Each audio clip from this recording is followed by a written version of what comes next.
Bien, estamos con Raúl Radonich, víctima de la dictadura militar. Bueno, Raúl, contanos qué se vivía antes del 24 de marzo del 76 aquí en Neuquén.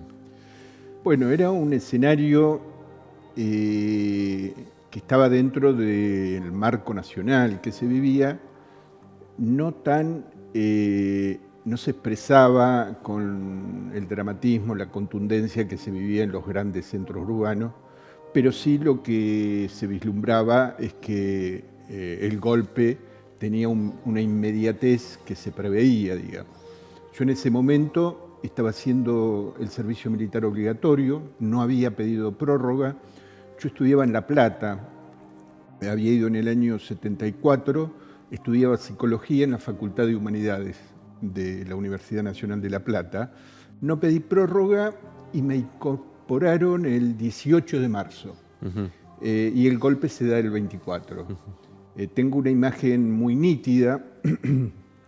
Ese día, los suboficiales y algunos oficiales que estaban en la compañía se felicitaban mutuamente, ¿no? Hacían el saludo militar y después se daban la mano, se abrazaban, sentían como que estaban comprometidos en una tarea fundamental, yo diría refundacional de la Argentina, y sentían esa algarabía propia de ese momento, y uno miraba con preocupación.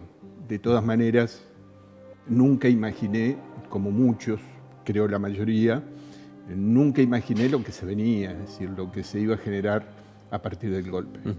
Estabas haciendo el servicio militar.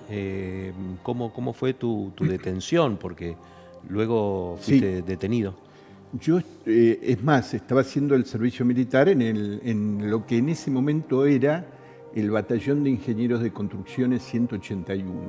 Estaba en la compañía Equipo y Mantenimiento, que no estaba dentro físicamente del batallón, sino en el barrio de La Sirena. En La Sirena. Ahí estaba la compañía.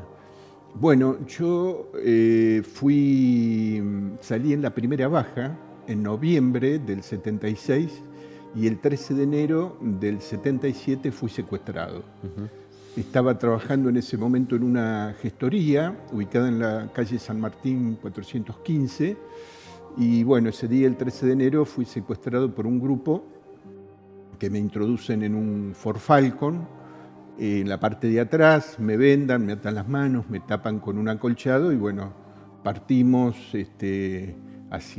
parecía la ciudad de Centenario, subíamos a la ruta, bajaba, daba vueltas, es decir, lo hacían todos para tratar de desorientarme, que obviamente lo consiguieron. Y bueno, ahí me llevan a la escuelita.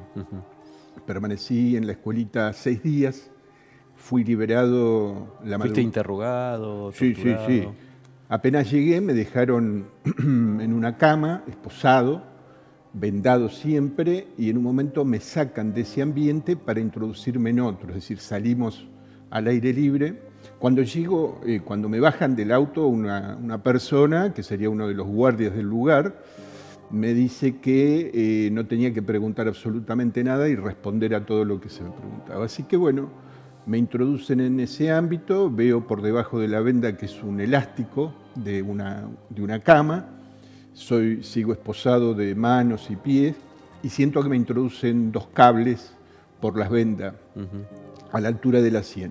Empieza un interrogatorio, diría formal, escuchaba una máquina de escribir, me preguntaban por datos filiatorios, colegios a los que había concurrido, club, amigos, etcétera, etcétera.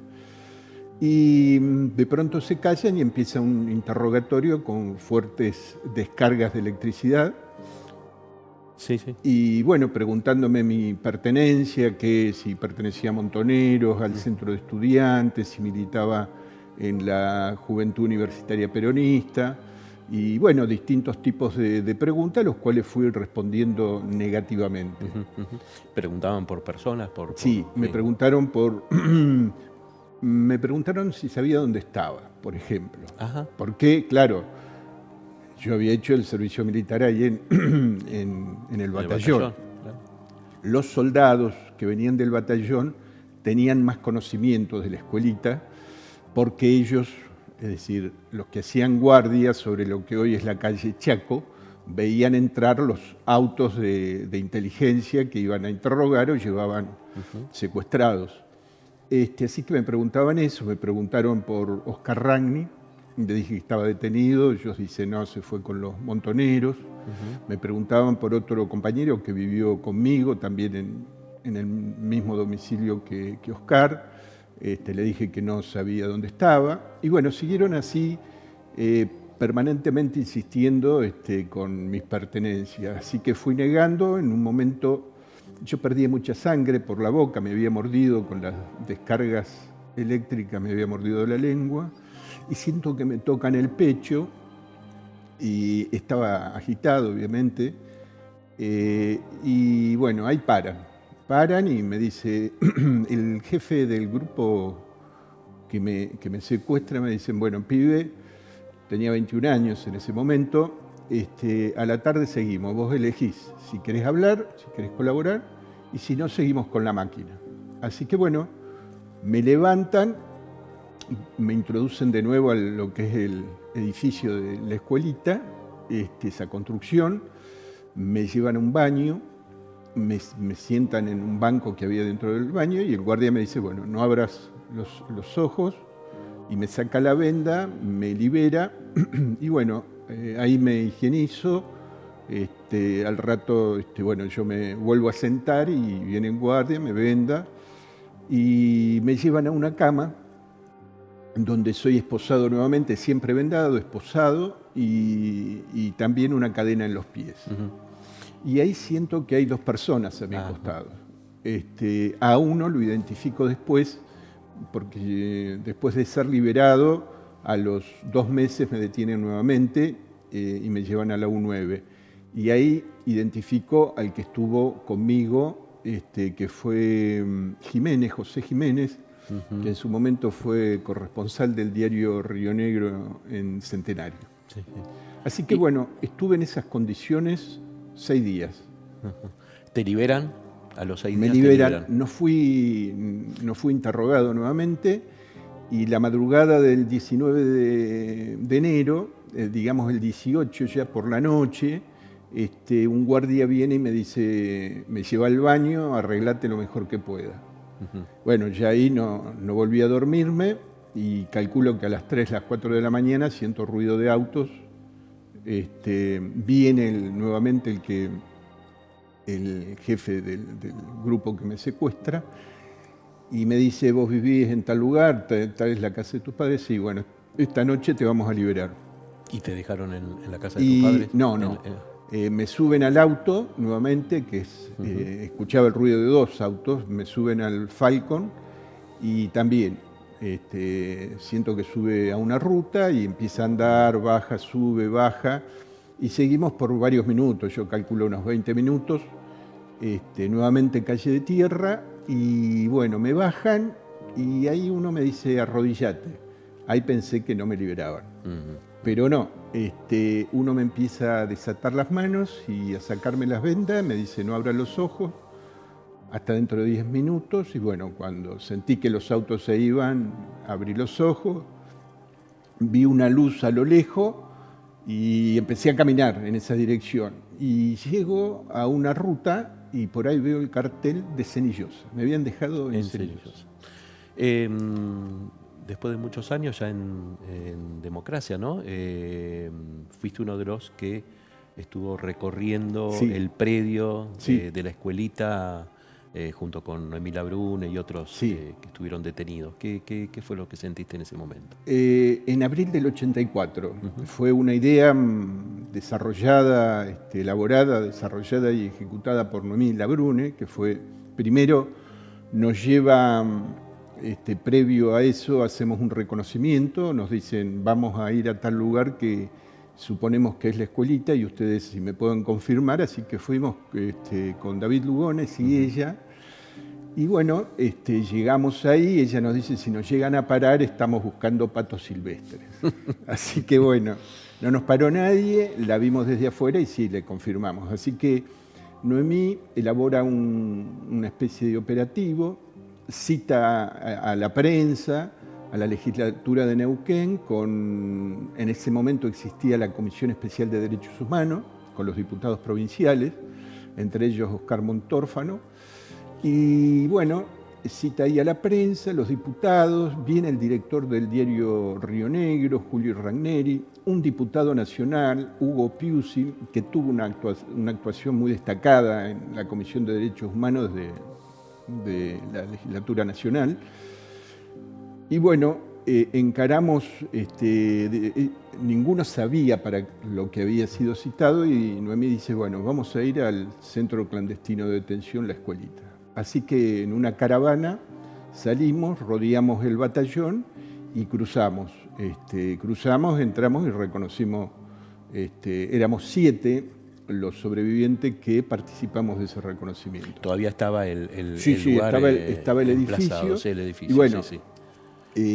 Una de las cosas, yo estaba en una cama, enfrente mío había una escalera de madera. Cuando se acercaba alguien o venían los del destacamento de inteligencia a interrogar, bueno, avisaban, sonaba un teléfono de campaña y un guardia subía por esa escalera, había un agujero en el techo, subía, cargaba el fusil y subía. Bueno, ese agujero estaba tapado, no había sanitarios, pero todas las conexiones del baño estaban, así que fue fácil reconocerla e identificarla. Y después vinieron a partir del 2008 los juicios aquí en Neuquén, sí. El primero en el 2008 y hasta ahora hay ya 9 juicios, ¿no? 8 juicios y este que se está desarrollando, ¿no? Estuviste en varios de estos juicios declarando. ¿Cómo es para alguien que fue detenido, secuestrado ilegalmente, declarar ante los jueces, volver a revivir todo lo vivido?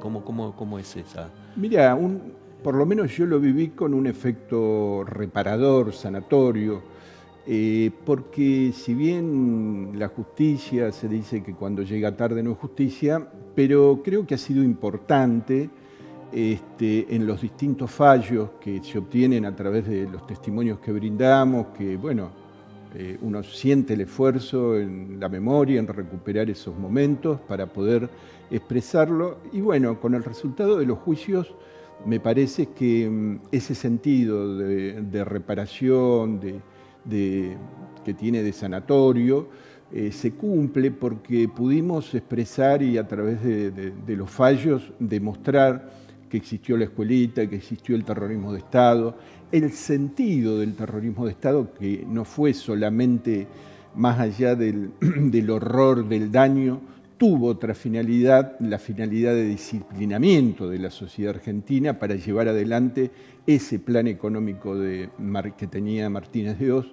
Así que los juicios han tenido un efecto para mí muy importante y también para el conjunto de la sociedad, donde la justicia ordinaria, no hubo jueces especiales, sino fue el Poder Judicial en forma ordinaria que está funcionando, elegido en la mayoría de las veces en los términos, jueces en los términos que establece la Constitución Nacional, fueron los que sancionaron con las penas a los jefes, a quienes llevaron adelante los distintos procedimientos, especialmente la gente de inteligencia, quienes sancionaron y quienes expresaron en su fallo la existencia del terrorismo de Estado y acá en Neuquén ese centro clandestino que fue la escuelita. Así que en ese sentido para nosotros y para mí en particular ha sido muy importante el tema de los juicios. Bueno, los juicios, las luchas, las madres, ¿cómo pensar la presencia de...? Acá es bueno que lo remarques. En Neuquén, la figura de Jaime, que fue quien establece un paraguas, protector, reparador, y después los organismos de derechos humanos, la Asamblea, Noemí Labrune, que fue alguien irreemplazable, imprescindible, y las madres que estuvieron llevando adelante permanentemente en tiempos de la dictadura sus denuncias, a veces en soledad, pero fueron las que de alguna manera construyeron gran parte de esta democracia que estamos disfrutando todavía. Recién hablabas de las madres y bueno, cuando te detuvieron, cuando te torturaron, te preguntaban por Oscar, Sí, por Oscar Ragni, ¿no? por El Oscar hijo Ragni, de Inés y el y hijo de Oscar. Inés y Oscar. ¿Cómo era Oscar? Oscar, ¿Qué relación tenías con él? bueno, nos conocimos en el Colegio Don Bosco. Oscar iba un año antes, un año más que yo iba segundo, él iba tercero, pero además jugábamos al básquet en el equipo del colegio y ahí fuimos desarrollando una gran amistad, un sentimiento muy profundo. Y después jugamos los dos en la selección juvenil de básquet de Neuquén y también en la selección de mayores. Concurrimos al campeonato argentino de mayores en el Chaco, ya en el año 73. Y Oscar ese año empieza arquitectura en La Plata. Se va a vivir a La Plata con otro compañero de colegio, Carlos Fossati, y alquilan un departamento. Y al año siguiente voy yo. Y bueno, ahí alquilamos un espacio más grande y convivimos. Así que con Oscar una relación muy profunda, de hermandad. Y Oscar era un tipo, bueno, humanamente espectacular, ejemplar, un tipo íntegro, solidario, amigo de los amigos, buen hijo, buen hermano y además muy buen estudiante. Oscar terminaba de cursar y rendía las materias que había cursado, estaba en tercer año de arquitectura y venía acá y trabajaba haciendo planos como dibujante, entonces aprovechaba el verano para recaudar fondos para, para vivir en La Plata. Por último, Raúl, ¿cómo pensar lo que pasó hace 50 años y llevarlo a este presente, ¿no? Bueno, es importante lo que me planteas, que es la memoria. Es decir, la memoria es un espacio siempre en disputa, no es algo estanco definitivo. Y hoy disputamos ese espacio de la memoria con un gobierno negacionista que pretende negar lo que en centenares de juicios se ha probado y demostrado. Es decir, la existencia de ese terrorismo de Estado que, como decía, tuvo un sentido de disciplinamiento de la sociedad, de generar terror para que Martínez de Oz pudiera implementar su programa económico que en algún sentido tuvo éxito porque demolió un país, desestructuró un país que había crecido en los últimos 10 años, del 64 al 74, con un crecimiento del PBI promedio de 5,6 y un crecimiento del Producto Bruto Industrial del 7% de promedio. Es decir, un país muy integrado socialmente, donde el estado de bienestar se había desarrollado, donde había una sociedad muy fuerte en términos de organización social, política, estudiantil, sindical, y obviamente ese plan de Martínez de Oz requería que nadie protestara, de que nadie... Claro. Bueno, hoy vivimos semejanzas con ese plan. 3 elementos. El endeudamiento. Martínez de Oz, cuando cae Isabel, tenía 6.000 millones de dólares de deuda externa, finalizar la dictadura 45.000 millones. Hoy la deuda externa que Kirchner había, con el fondo la había cancelado, Macri la aumenta en 45.000 millones y Milei en 20.000 millones. El otro aspecto es la desindustrialización del país. En esa época hasta había una propaganda contra la industria nacional, propaganda que se puede ver en YouTube, la de las sillas que no sirven. Hoy vemos lo mismo, es decir, un presidente que reniega, dice que son corruptos los que defienden la industria nacional.